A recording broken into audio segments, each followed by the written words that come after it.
like to break down the stage of Islamic expansion in three. First stage is when you're outnumbered, because the chapters of the Quran are divided into two periods. The Meccan period, the Medinan period. The Mecki, Madani. The Meccan period, so when Muhammad claimed to be a prophet in 610 AD, in Mecca, he was outnumbered by the disbeliever. They're the ones who had the power, they had the money, they had the control. During that stage, the message of Islam, one of more, let's preach and see who's right, but if you disagree, to your religion, to my religion.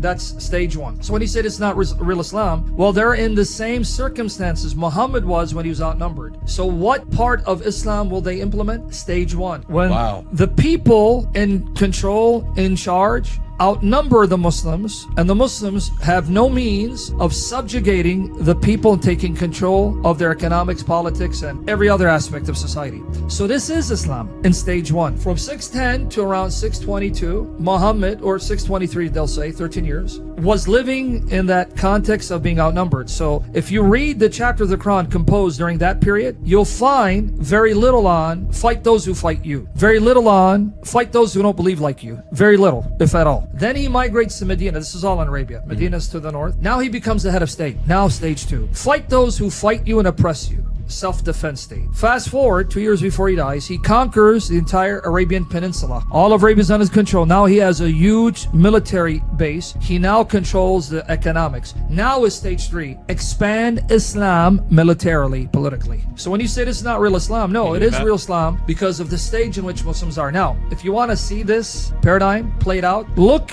at the different areas of the world. See if the Muslims are the majority or not. If they are, it'll be stage three. Stage three, they're in control. Yeah. They're the ones who can tell you what you do and you cannot do. If they have a large number, stage two. Islamophobia, you're robbing us of our rights and you're not letting our women, put on the veil and we have a right to now attack. When they're minority, stage one. So look around the demographics and see which country will you find Muslims implementing which stage. So in America, what stage would they be implementing? One-ish. One-ish, right? Getting to two, right? Yep. What about certain pockets in England? Oh, it's like 2 right now. 2. Yeah. What about Muslim majority country? Stage 3. Yeah. See how it works? Yeah. So it's not that it's not real Islam. It is real Islam depending on your context. Sam is absolutely. So know this, that Islam will enter every house. Every house.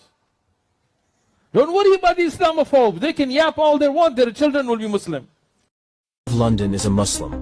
The mayor of Birmingham is a Muslim. The mayor of Oxford is a Muslim. The mayor of Luton is a Muslim. The mayor of Blackburn is a Muslim. The mayor of Sheffield is a Muslim. The mayor of Brighton is a Muslim.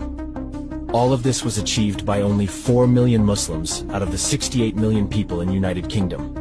Today in England, there are over 2,000 mosques. There are over 100 Sharia courts in England, and there are more than 50 Sharia councils. 78% of Muslim women do not work and receive state support and free accommodation. 63% of Muslims do not work and receive state support and free housing. The #1 most common baby name in England is Muhammad. This is not immigration, this is invasion. Fundamentalist, I would only vote left. Why is that? I saw them as very stupid. I would fear the conservatives because they come with principle. That's not someone they can brainwash. But the left, I know they have no values and no principles to begin with. And Sharia. Yes. The way that we will deal with that, inshallah, is through the electoral process. We will run candidates, inshallah, wherever Muslims live. And inshallah, we'll get to. You're not the majority. No, that's what I'm saying. We will have, inshallah, not yet, but we will have. That's why I'm running for commissioner. That's why, inshallah, we need more Muslims إنهم ينتخبوا commissioners, senators, congressmen, whatever, political, in cities, in the big government, small government, In Dearborn, they already have control. Yeah, Dearborn, where are you going now? You'll see in Dearborn, they already have control over the city. Yeah. So it's not impossible. You know, it will take time. That's why the strategy is a long.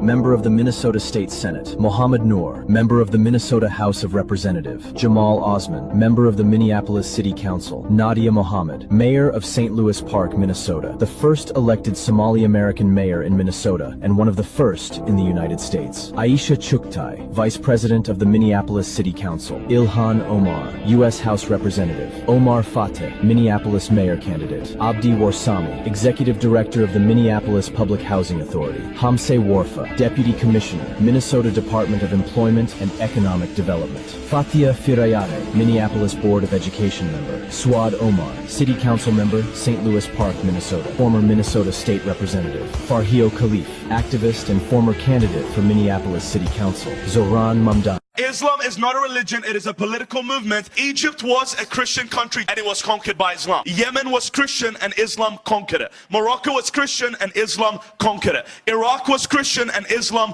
conquered it. For 1400 years, Islam has been conquering countries, and the next big dog on the list is America. And if the American church does not wake up, not in fear, but wake up to preach the truth of the Bible, you will lose this country. The devil wants America, but we want Jesus to reign here. If you want Jesus, you got to reject Muhammad. If you want the Bible, you got to reject the Quran. If you want the 10 Commandments, you got to reject Sharia law. If you want churches, you got to reject the mosque. You will either have Jesus or Muhammad, but you can't have both.